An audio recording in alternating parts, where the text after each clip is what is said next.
લાંબા સમયથી જેની રાહ જોવાઈ રહી હતી તેવા સોનગઢ નગરપાલિકાના પ્રમુખ સહિત અન્ય હોદ્દેદારોની આજરોજ ચૂંટણી અને વરણી કરવામાં આવી હતી। સોનગઢ નગરપાલિકાના પ્રમુખ તરીકે સારિકાબેન સચિનભાઈ પાટીલ, ઉપપ્રમુખ તરીકે પ્રકાશભાઈ ગામિત અને કારોબારી અધ્યક્ષ તરીકે હેતલભાઈ મહેતાના નામની જાહેરાત કરવામાં આવી હતી। તેમની સાથે જ શાસક પક્ષના નેતા તરીકે યોગેશભાઈ મહારાજ અને દંડક તરીકે વિજયભાઈ વસાવાના નામની જાહેરાત થઈ હતી। આ નામોની જાહેરાત થતાં તમામ ઉપસ્થિત નગરસેવકોએ તાળીઓની સાથે તમામને વટાવી લીધા હતા અને પ્રમુખને અભિનંદન પાઠવ્યા હતા। નામની જાહેરાત તાપી જિલ્લા ભાજપા મહામંત્રી રાકેશભાઈ કાચવાલા દ્વારા કરવામાં આવી।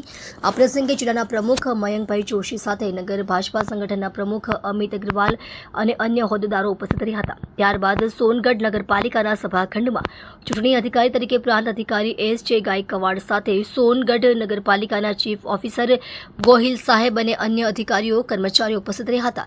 જ્યાં પાલિકાના પ્રમુખ અને ઉપપ્રમુખની ચૂંટણી કરવામાં આવી હતી। જોકે ક્યાંક ને ક્યાંક ધાર્યા પ્રમાણે નામોના જાહેરાત થતાં કંઈ ખુશી કંઈ ગમનો માહોલ પણ જોવા મળ્યો હતો, પરંતુ કહેવાય છે ને કે સત્તા આગળ શાન પણ નકામો, એમ દરેકે જાહેર કરવામાં આવેલ નિર્ણયને સ્વીકાર્યો હતો અને મયંકભાઈના નેતૃત્વની સાથે નગર ભાજપા પ્રમુખ અમિતભાઈ અગ્રવાલ, નગરપાલિકા ચૂંટણીના કન્વીનર જિગ્નેશભાઈ દોણવાડા અને જયેશભાઈ દેસાઈએ તમામ નવ નિયુક્તોને અભિનંદન અને શુભકામનાઓ આપી હતી। ત્યારે આવનાર 2.5 વર્ષમાં સોનગઢ નગરપાલિકા નવા નેતૃત્વમાં ઝડપથી વિકાસ કરી નગરજનોની સુવિધામાં વધારો કરે એવી ચેનલ વતી સર્વેને શુભકામના।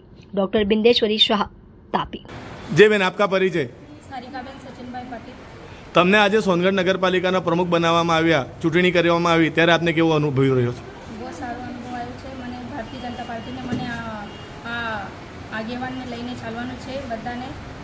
બેન, તમે આટલા ભણેલા ગણેલા હતા અને ત્યારે જ્યારે આજે તમારે હાથમાં સત્તા આવી છે, ત્યારે આવનાર દિવસમાં વિકાસને લઈને શું કહેશો? જે આગળના કામે બાકી હોય તે બધા કામો પૂરા કરીને મેં સોનગઢ નગરપાલિકામાં મારું પ્રમુખને નામ રોશન કર્યું।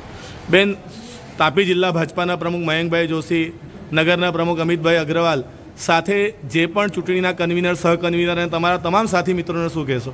મેં બધા આગેવાનને લઈને સોનગઢ નગરપાલિકામાં ચાલીશ। તમામનો આભાર વ્યક્ત કરતા અત્યારે શું કહેશો કે આ તમામ પાર્ટીનો આભાર એને લઈને શું કહેશો? બધાના આભાર માનું છું। જી બેન, આપને ખૂબ ખૂબ શુભકામનાઓ। આપના શાસનકાળમાં નગરપાલિકા ઝડપથી પ્રગતિ કરે। નગરપાલિકાના ઉપપ્રમુખ તરીકે આપની વરણી કરવામાં આવે ત્યારે શું કહેશો?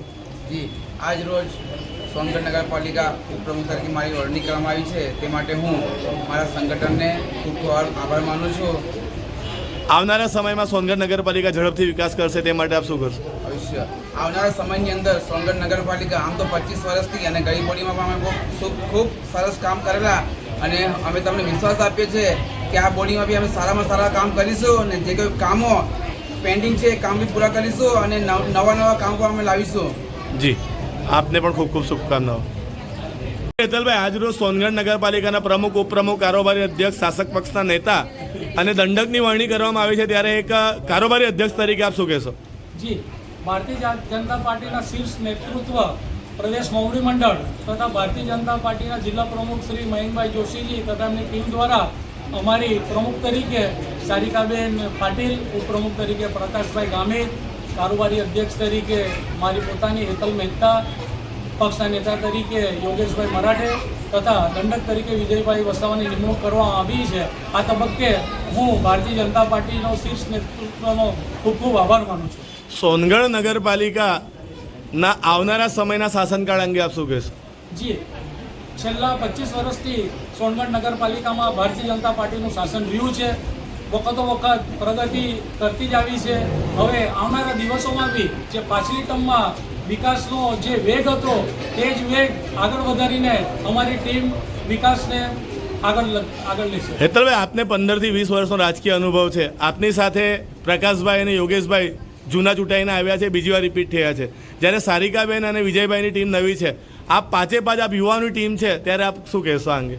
જી, મને સંગઠન ક્ષેત્રે છેલ્લા 20-25 વર્ષથી હું દરેક કાર્યકરોને સાથે રહીને ચાલું છું તથા પ્રકાશભાઈનો તથા પૂર્વ કોર્પોરેટર જે પણ જે ચૂંટાયા છે તે લોકોનો મને સાથ સહકાર મળી રહેશે તથા પ્રમુખશ્રીની આગેવાનીમાં આ જે બોડી આવી છે તે વિકાસના પંથને ખૂબ જ આગળ લઈ જશે અને સોનગઢની નગરીને ખરેખર સોનાની નગરી બનાવશે.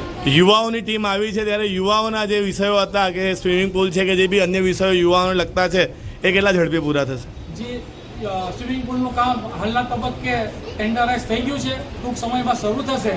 તથા જે યુવાઓને ખાસ જરૂરિયાતની લાઇબ્રેરી હતી જેમાં તાલુકાના તથા નગરના દરેક ભૂલકાઓ જે છોકરાઓ છે તે લોકો અભ્યાસ સારી રીતે કરી શકે તેનું એક અદ્યતન લાઇબ્રેરીનું પણ નિર્માણ થઈ રહ્યું છે.